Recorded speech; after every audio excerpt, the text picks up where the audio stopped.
आज world no tobacco day है। इसको हम लोग हिंदी में जानते हैं कि विश्व तंबाकू निषेध दिवस के रूप में जानते हैं। आज आज पूरे धूमधाम से और जागरूकता के लिए पूरे कार्यक्रम का आयोजन तमाम देश के कोने कोने में हो रहा है। और आज हमारे साथ इस अवसर पर जो चर्चित व्यक्तित्व जुड़े हैं वो देश के जाने माने कैंसर रोग विशेषज्ञ पद्मश्री डॉक्टर जितेंद्र कुमार सिंह हैं। वो स्क्रीन के सामने हैं। अब उनसे इस पहलू पे बात करेंगे कि तंबाकू से होने वाली जो खतरनाक बीमारियां हैं उस पे कैसे रोक लगाया जा सकता है या उसके निदान के लिए क्या क्या लोग जागरूकता के रूप में लोगों को जानने की ज़रूरत है। तो सर का मेरे चैनल में स्वागत है। सर, एक जानकारी हम लोग लेना चाहते हैं कि इस दिवस पे जो संख्याएं तो ज़्यादा बढ़ रही है अभी कैंसर उनसे संबंधित, तो लोग कहते हैं सामान्य धारणाएं होती है कि तंबाकू से कैंसर होता है। आपका क्या मानना है? देखिए, तंबाकू से जो रिसर्च के परिणाम आ रहे हैं अभी तक यही इसमें जानकारी लोगों को मिल रही है कि तंबाकू सबसे पोटेंशियल एजेंट है कैंसर को पैदा करने में। और ये कहा जाता है कि जैसे भारतवर्ष में यदि 15 लाख नए कैंसर के रोगी हर वर्ष आ रहे हैं और तंबाकू को बिल्कुल बंद कर दिया जाए, चाहे बीड़ी सिगरेट के रूप में, खैनी गुटखा के रूप में, 40% की कमी हो जाएगी इस 15 लाख में। कहने का मतलब कि 6 लाख रोगी आएंगे ही नहीं।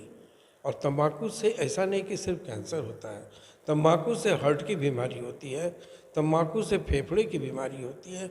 और तंबाकू इतना भयंकर है कि इतने ज़्यादा शरीर के ऑर्गन को प्रभावित करता है कि इसे बिल्कुल रोकने की ज़रूरत है। इसी को देख करके वर्ल्ड हेल्थ ऑर्गेनाइजेशन ने पूरी दुनिया में मनाने का फैसला लिया और लोगों का ध्यान को आकृष्ट करने के लिए आज के दिवस को उन्होंने 30 जून को हमेशा हर साल एक नए थीम के साथ ही लोग आते हैं और पूरी दुनिया में समारोह करके, डिमॉन्स्ट्रेट करके, लोगों को दिखा के, लीफलेट दे करके, किताबें छाप करके लोगों तक पहुंचते हैं कि क्या तंबाकू के खतरे हैं और कैसे इसको रोका जा सकता है। और ये परिणाम हमको लगता है कि पिछले कई 15-20 साल से चले आ रहे हैं। इसलिए भारतवर्ष में भी जहाँ की तंबाकू का उपयोग बहुत ज़्यादा हो रहा है, इंडिया का सेकंड लार्जेस्ट ये देश है जहाँ तंबाकू का प्रोडक्शन हो रहा है। तंबाकू का प्रोडक्शन सब जगह बंद हो रहे हैं, कम किया जा रहा है, जबकि यहाँ अभी भी तंबाकू का प्रोडक्शन सबसे ज़्यादा होता है। और वैशाली जो है, हम लोग को मिला है कि वैशाली में सबसे ज़्यादा तंबाकू का कल्टीवेशन तो होता ही होता है, तंबाकू से तंबाकू जनित बीमारियां भी सबसे ज़्यादा होती हैं जिसमें कैंसर भी है। तो हम लोग को था कि नहीं, यदि हम वैशाली में हैं तो आज वैशाली में हम लोग कोशिश करें कि लोगों को बताएं कि तंबाकू कितना ख़राब चीज़ है। आप इस बात को सुनकर आश्चर्य होगा कि भारतवर्ष में हर 40 मिनट पे, 40 सेकंड पे एक आदमी की मृत्यु तंबाकू से हो रही है। 40 सेकंड में। तंबाकू कभी अच्छी चीज़ नहीं होती है। लोगों को लगता है कि आज हम तंबाकू अमुक आदमी ने लिया, गांव के ये आदमी ने लिया, वो बीड़ी पी रहा है, तो उससे जब नहीं हुआ तो क्यों हमको क्यों होगा भाई, हम ही खराब तो नहीं है। इसकी वजह है, वजह ये है कि जिस आदमी ने तंबाकू शुरू किया, तंबाकू लेना, तुरंत उसको बीमारी नहीं होगी उस बच्चे को, उसको बीमारी होगी 20-22 साल के बाद। इंक्यूबेशन पीरियड बहुत ज़्यादा है, तो उसको तो होना ही होना है।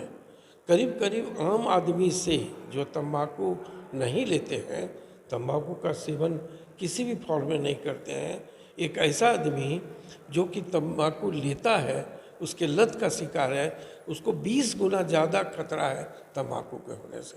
हो सकता है कि तंबाकू लेने वाला आदमी को भी कम ना हो बीमारी कैंसर की, हर तंबाकू लेने वाले को नहीं होती है।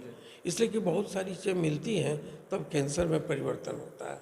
कोई एक चीज़ लैग कर गया तो नहीं कैंसर होगा, लेकिन 20 गुना ज़्यादा उसको खतरा है तंबाकू लेने का, तंबाकू लेने वाले को कैंसर होने का। इसलिए ज़रूरत है आज कि हम लोगों को ये जानना चाहिए कि तंबाकू बहुत ही खतरनाक चीज़ है और ये कभी भी स्वास्थ्य के लिए अच्छा नहीं है। तंबाकू के लिए। जी सर ये तो हुई कि ठीक है, ये तो खतरनाक चीज़ है, लेकिन इसके रोकथाम के क्या उपाय होने चाहिए? सबसे पहले तो जानकारी लोगों को देनी चाहिए कि तंबाकू से क्या खतरे होते हैं, है ना। और हम लोगों ने टारगेट बनाया है कि देखा है कि तंबाकू लोग कब शुरू करते हैं, गुटखा कब से खाना शुरू करते हैं। अकेले पटना शहर में 300 करोड़ का गुटखा हर साल बिक रहा है। तो ये खाना कब शुरू करते हैं, तो खाने का जो असर देखा गया है, जो स्कूल के बच्चे करते हैं वो 15 साल से लेके 22 साल के। 15 साल से नीचे का बच्चा भी गुटखा नहीं खाता है। 15 और 22 साल से जब नहीं लिया तो आगे भी वो नहीं लेता है, आगे भी वो। ये 15 से 22 साल टारगेट ग्रुप है। हम लोग इसी को लेकर के स्कूल्स में, कॉलेजेस में जा जा करके बच्चों को रोकने की कोशिश करते हैं, उसको दिखाते हैं कि देखो तम्बाकू लेने के खतरे कितने हैं। तो बहुत सारे बच्चे इसको रोक सकते हैं।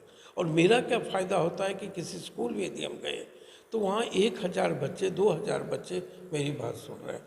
ये बातें उसके परिवार तक जाती हैं, वो परिवार तक जाता है तो आपका 2000 परिवार आपके पास चला गया, आपकी बातें चली गई। तम्बाकू का पैसिव स्मोकिंग आते हैं, जिसको सेकेंड हैंड स्मोकिंग भी कहते हैं। ये सेकेंड हैंड स्मोकिंग कहते हैं कि हमने बीड़ी पिया, सिगरेट पिया, हम जो धुआं फेंक रहे हैं उतना ही खतरनाक है जितना कि हम तम्बाकू लेने वाले को हैं। उसमें तम्बाकू में करीब करीब 51 तरह के कार्सिनोजेनिक सब्सटेंस होते हैं। एक पफ यदि हम जो लिए उसमें 51 तरह का हानिकारक पदार्थ मेरे शरीर में जा रहा है ना।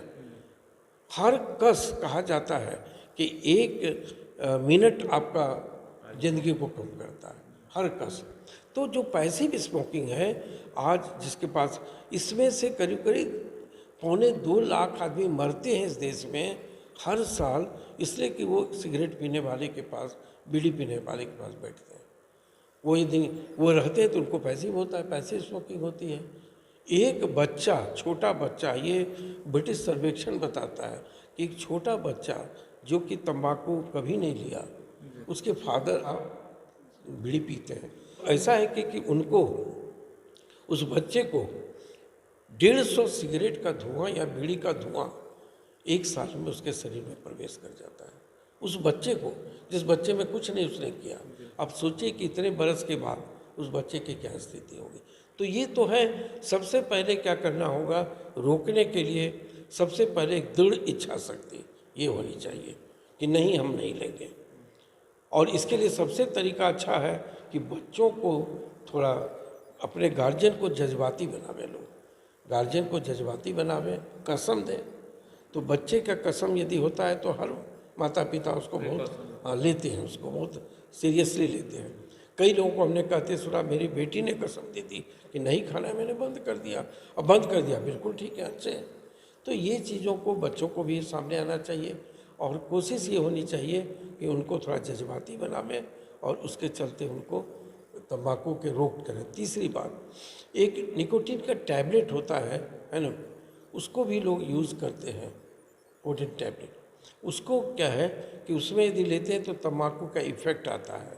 और तंबाकू के इफ़ेक्ट के लिए बहुत सारा सौंफ, इलायची, सुपारी, ये सब चीज़ें भून करके यदि आप रखते हैं, थोड़ा लेते हैं तो आपका अर्ज कम हो जाता है। आपको जो लगता है कि हमको लेना चाहिए वो अर्ज नहीं आएगा।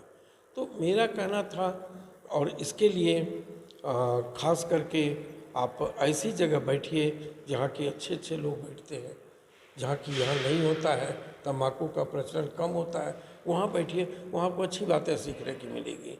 थोड़ा धार्मिक होइए, है ना, धर्म का भी लोगों का ये रहता है, प्रभाव रहता है। गुजरात में मैंने देखा कि वहाँ पे लोकगीत में लोगों ने इसको शामिल कर दिया।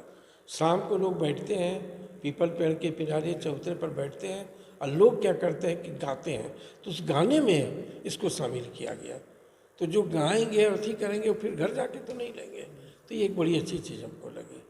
पूर्वोत्तर भारत में एक लोगों ने क्या किया कि गुटखा लोग अपने पॉकेट में रखते हैं, थोड़ी थोड़ी देर पर निकाल करके खाते हैं, इसलिए कि उसमें एल्युमिनियम फॉइल होता है।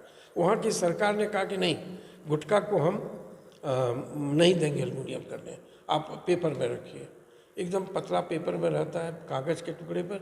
वो कभी पॉकेट में गिर गया, कभी भीग गया, शर्ट खराब हो गए उसके, तो ये ज़्यादा लोग नहीं खरीदते हैं। इसका असर ये देखा गया कि 18% उसका सेल घट गया उस राज्य में। तो भारत सरकार भी काम कर रही है, लेकिन इम्प्लीमेंटेशन नहीं हो रहा है। आज भी धड़ल्ले से तंबाकू की खेती हो रही है, जिस पर रोक लगनी चाहिए। स्कूल कॉलेजेस में बंद करना चाहिए। आज यदि हम हाजीपुर में हैं तो हाजीपुर को तंबाकू फ्री जोन बनाना चाहिए कि हाजीपुर तंबाकू फ्री जोन रहेगा। इसका असर पड़ता है और लोगों पे भी असर पड़ता है, लोगों तक जाता है कि आखिर में क्या है, तो वो लोग जानने की कोशिश करते हैं। आज यदि यहाँ के प्रबुद्ध नागरिक मिल जाएं, सब लोग मिल जाएं, हर यहाँ का क्या कहते हैं आपके सारे डॉक्टर्स, सारे अस्पताल, सारे बुद्धिजीवी वर्ग के लोग, NGOs, सोशल एक्टिविस्ट और सबसे ज़्यादा सरकार, यदि सबकी मंशा एक साथ मिल जाए और सबकी सहभागिता रहे तो हम लोग एक मुहिम का इसको रूप दे सकते हैं। और इस मुहिम का परिणाम ये होगा कि आप जो है सो इसको बंद कर सकते हैं, और इसको बंद करके हम राज्य को, राष्ट्र को और जो ह्यूमन है लोग, जो पब्लिक है, उनको काफ़ी अच्छी ज़िंदगी दे सकते हैं यदि हम लोग इस पर अमल करें तो। बहुत बहुत धन्यवाद।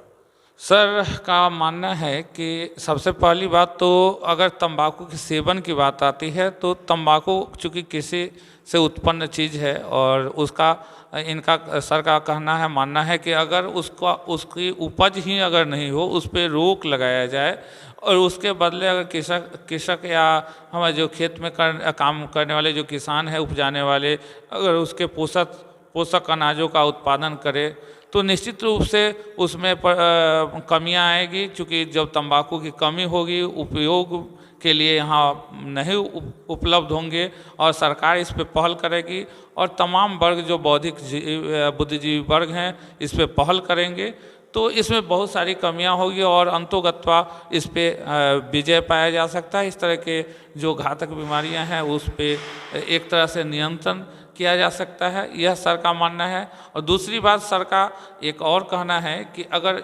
बच्चे जिस अवस्था में इसका सेवन या लत करना या एडिक्शन के रूप में लेते हैं, शुरुआती जो अवस्था होती है वो स्कूल गोइंग और कॉलेज गोइंग बच्चों के रूप में, तो उस समय अगर इस पे रोक लगाया जाए, उनको समझाया जाए, बुझाया जाए, अवेयरनेस का काम किया जाए तो निश्चित रूप में से ऐसे घातक बीमारियों पर कंट्रोल होगा और तंबाकू जैसे जो पदार्थ हैं या उससे निर्मित जो पदार्थ है उस पर रोक लग सकता है।